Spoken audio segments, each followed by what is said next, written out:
Man, it's funny.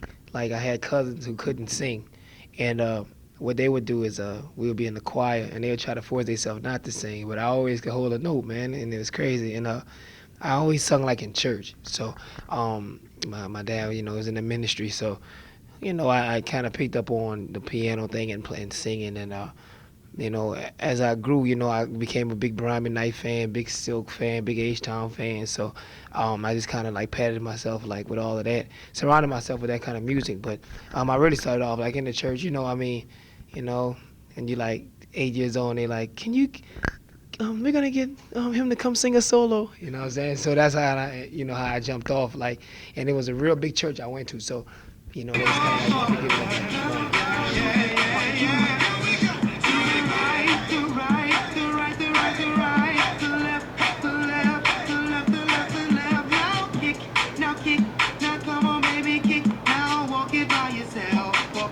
It was real tough, man, because and there's a lot of people who say different. I got laughed at a lot. An R&B guy at that time. You can't bring a ballad in the club, so it was like a lot of shoe shoeing about, oh man, I don't want that, man, that's this, that's that. But like honestly, man, I met David Banner. Overheard David Banner with a conversation years ago about how he had a plan to be successful. So I decided, if they not gonna listen to my R&B in the club, I'm gonna sing over some rap beats